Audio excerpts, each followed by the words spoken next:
बहुराष्ट्रीय कंपनियों के कारण देश में बढ़ता विदेशी आर्थिक प्रभुत्व भारत राष्ट्र की असीमता के लिए सबसे बड़ी चुनौती है।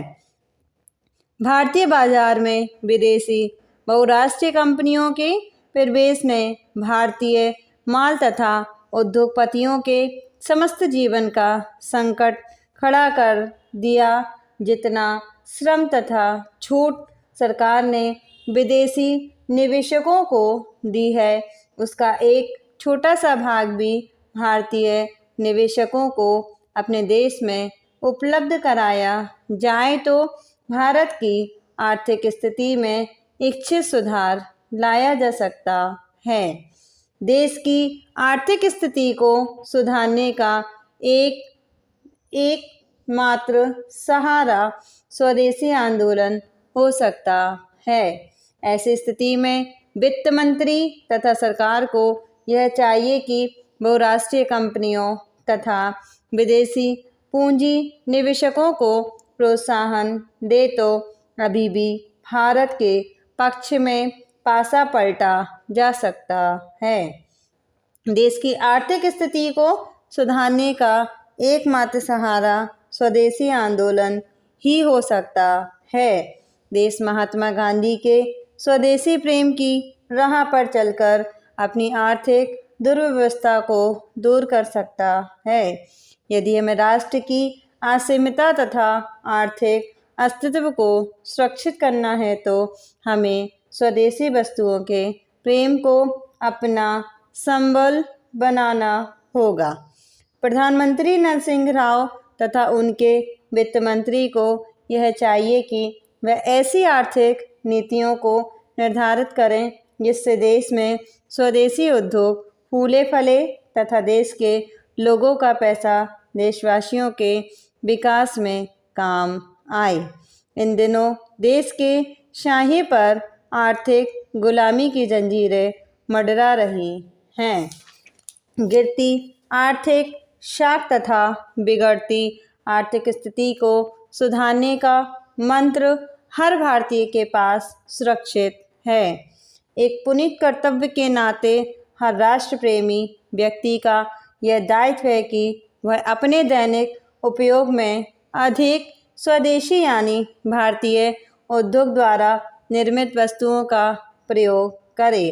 देश के वर्तमान आर्थिक संकट से मुक्ति का एक ही महामंत्र यानी स्वदेशी वस्तुओं का प्रयोग शेष बचता है जो हम सबको इस दुर्व्यवस्था के निकाल सकता है। जबकि विदेशी पूंजी निवेश तथा विदेशी बहुराष्ट्रीय कंपनियां भारत की आर्थिक दुर्व्यवस्था का सबसे मूल कारण है। ये तथा कथित बहुराष्ट्रीय कंपनियां उत्तमता तथा गुणवत्ता के नाम पर लुभावने विज्ञापन तथा प्रचार शैली के माध्यम से जो जहर परोस रही हैं, उससे यह देश का धन विदेशों में आयात हो रहा है। वहाँ देश में विदेशी आर्थिक प्रभुत्व की जड़ें मजबूत होने की आशंका गहरी होती जा रही है। देश सरकार तथा जनता को इस विदेशी षड्यंत्र के प्रति जागरूक रहना है और स्वदेशी आग्रह ही इस षड्यंत्र को असफल कर सकता है। जो भारत देश तथा भारत माता के प्रति आस्था है, उस हर व्यक्ति को अपने मन में यह संकल्प लेना होगा कि हम विदेशी बहुराष्ट्रीय कंपनियों द्वारा निर्मित विदेशी उत्पादन को अपने घर में नहीं घुसने देंगे। तभी हम अपने राष्ट्र की असीमता की रक्षा कर पाएंगे। विदेशी ऋण जाल तथा विदेशी बहुराष्ट्रीय कंपनियों के भारत में कार्यरत रहने से देश कभी स्वावलंबी नहीं बनेगा, अपितु वह परावलंबन की ओर ही अनुसार होगा। इसलिए आवश्यक है कि यदि देश को आत्मनिर्भरता का पाठ सीखना है तो उसे विदेशी बहुराष्ट्रीय कंपनियों के भारतीय उद्योगों को प्रोत्साहन देना होगा।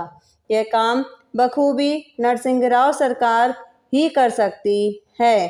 केंद्र सरकार तथा वित्त मंत्री श्री मनमोहन सिंह की ऐसी आर्थिक नीति का क्रियान्वयन करना चाहिए कि उत्पादक सरकार तथा उपभोक्ता के हितों की पूर्ति हो तथा देश में उत्पादन गुणवत्ता के आधार पर इतनी मात्रा में हो ताकि देश अधिक से अधिक निर्यात कर सके।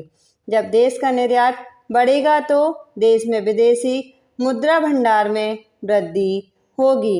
इसी नीति को अपना कर देश वर्तमान आर्थिक संकट एवं दुर्व्यवस्था से मुक्त हो सकता है। नरसिंह राव सरकार के वित्त मंत्री ने जो सुनहरी घोषणाएं की थी वे वर्तमान में उपलब्धि के धरातल पर शून्यगामी हो गई हैं।